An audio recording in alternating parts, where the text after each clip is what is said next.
Hi மக்களே, இன்றைக்கி பார்த்திங்கன்னா கிரைண்டரில் வந்து நம்ம பாலாடையெல்லாம் எடுத்து வச்சுருப்போம்ல, அதிலிருந்து பட்டர் மட்டும் தனியாக பிரித்து எடுக்க போகிறோம். நான் எப்போவுமே மிக்சியில் தான் பண்ணுவேன். இந்த வாட்டி கிரைண்டரில் பண்ணலாம், ஏன்னா நிறையா இருந்தனால ஒரு 3-4 டப்பாவே நான் சேவ் பண்ணி வச்சுருந்தேன். அதனால் கிரைண்டரில் ஃபர்ஸ்ட் டைம் நான் போட்டு பார்த்தேன். உண்மையிலேயே மிக்சியில் போடுறத விட கிரைண்டர்லேருந்து நம்ம தனியாக பிரித்து எடுக்கிறது ரொம்ப ஈஸியாக இருந்தது. எனக்கு ஒரு 10 மினிட்ஸ்லேயே எனக்கு இந்த வேலை முடிஞ்சுது. இந்த மாதிரி அழகாக தனியாக வெண்ணெய் தனியாக அந்த பால் தனியாக பிரிஞ்சு வந்துடுச்சு. அது போடும்போதே ஐஸ் கட்டி போட்டு நம்ம வந்து அரைக்கணும். அதை நல்ல கூலிங் வாட்டரில் அரைச்சா மட்டும்தான் நமக்கு அப்படியே தனியாக அந்த பட்டர் மட்டும் நமக்கு தனியாக கிடைக்கும். அங்கே பாருங்களேன், அப்படி கேக் மாதிரி இருந்துச்சு. எனக்கு பார்க்கும்போதே அதை சாப்பிட்ணும் போல் இருந்துச்சு. அவ்வளோ அழகாக வந்துருந்துச்சு. நான் மிக்சியில் போடும்போது இவ்வளோ சீக்கிரம்லாம் வந்து எனக்கு அந்த பட்டர் தனியாக கிடைக்காது. கொஞ்சம் நேரம் வரைக்கும் அது போய்கிட்டே இருக்கும், அரைச்சிக்கிட்டே இருப்பேன். அப்புறம் மிக்சி வந்து நமக்கு சீக்கிரம் சூடாகிடும். ஆனால் கிரைண்டர் பார்த்திங்கன்னா அவ்வளோ சீக்கிரம் சூடு ஆகாது. அதனால் நமக்கு சீக்கிரம் கிரைண்டரில் தான் வந்து இது ஈஸியாக பண்ண முடியும். ஒரே ஒரு சின்ன டப்பா தான் சேவ் பண்ணி வச்சுருக்கீங்க அப்படின்னா மிக்சியில் போட்டு எடுத்துக்கலாம்.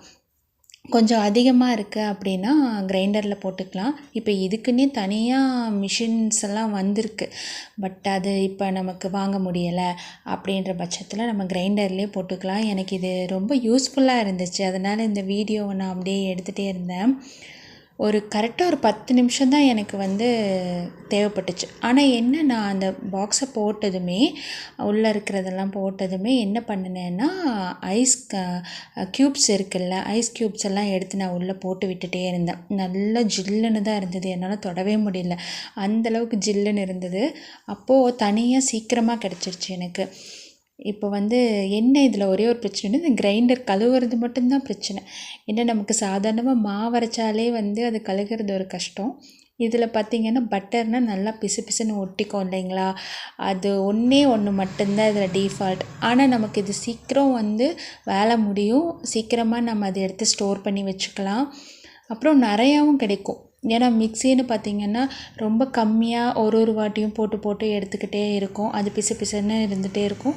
இது ஒரே ஒரு வாட்டி நம்ம வீக்லி கண்டிப்பாக மாவு அரைப்போம் இல்லையா, அதை அரைச்சி முடிஞ்சதுக்கப்புறமா லைட்டாக ஒரு வாஷ் பண்ணிவிட்டு அதுலேயே நம்ம இந்த பாலாடையெல்லாம் போட்டுட்டு எடுத்துட்டோன்னா அழகாக. எனக்கு இந்த வாட்டி நான் ஒரு 2 மந்த்ஸ் இருக்கும்னு நினைக்கிறேன். நான் இந்த பாலாடையெல்லாம் எடுத்து வச்சு எனக்கு இது நிறையாவே கிடச்சிது. சரி, இதை வந்து நெய்யாக உருக்கலான்னு தான் நான் பார்த்தேன். ஆனால் வந்து சரி இப்போதைக்கு பட்டராக மட்டும் எடுத்து சேவ் பண்ணி வச்சுக்கலான்னு சொல்லி அந்த தண்ணியெல்லாம் நல்லா பிழிஞ்சு விட்டுட்டு தான் நம்ம வந்து அதை ஸ்டோர் பண்ணி வைக்கணும். நானும் அப்படி தான் ஒன்றா உருண்டை பிடிச்சி வச்சுட்டே இருந்தேன். பார்க்குறக்கே பாருங்களேன், எவ்வளோ இது பால்கோவா மாதிரி இருக்குது பார்க்குறதுக்கு. நான் முதல்லலாம் இந்த மாதிரி பண்ண மாட்டேங்க. பாலை எப்பவும் போல் அதை வேஸ்ட் பண்ணிடுவேன் பாலாடையை. இப்போ தான் கொஞ்சம் நாளாக வந்து ஒரு 1 இயராக தான் இதை சேவ் பண்ணி எடுத்து வச்சிட்ருக்கேன். அது அப்படியே ஒரு கண்ணாடி பாக்ஸில் போட்டு அந்த பட்டர் எல்லாத்தையும் எடுத்து அதில் ஸ்டோர் பண்ணி வச்சிட்ருக்கேன். நல்லா உடச்சி விட்டுட்டு அதை அப்படியே எடுத்து வச்சிட்ருக்கேன். இந்த எல்லா பட்டரையும் அப்படியே நான் நெய்யாக எடுத்துக்க மாட்டேன். தேவைப்பட்டால் மட்டும் அதில் பாதி எடுத்து நெய்யாக உருக்கி வச்சுக்குவேன். அப்புறம் அதிகமாக என் பசங்க பட்டர் வேணும்னு கேட்பாங்க. ஸோ அதனால் அதை மட்டும் தனியாக எடுத்து இப்போ பிரித்து வச்சுக்கிறேன். ஒரு பெரிய வாட்டர் பாட்டிலில் பெரிய பாத்திரத்தில் வந்து நம்ம பாலாடை சேவ் பண்ணி வச்சுருப்போம்ல டப்பா, அதை எடுத்து மார்னிங்கே வெளியில் வச்சுட்டு அதுக்கப்புறமா நம்ம ஃப்ரீசரில் தண்ணி வச்சுக்கணும்.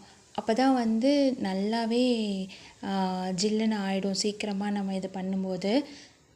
ஃப்ரிட்ஜில் வைக்காமல் ஃப்ரீசரில் வச்சா கொஞ்சம் அந்த தணுப்பு அப்படியே இருக்கும் இல்லையா, அதனால தான்.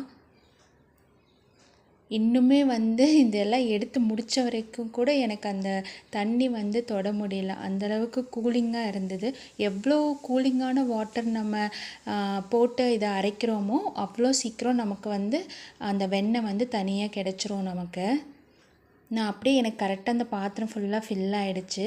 அதை அப்படியே நான் வந்து ஃப்ரீசரில் தான் வைக்க போகிறேன். இன்றைக்கி நான் நெய் உருக்கலை, நாளைக்கு தான் எடுத்து நான் நெய்யாக உருக்கிக்குவேன். தேங்க்யூ.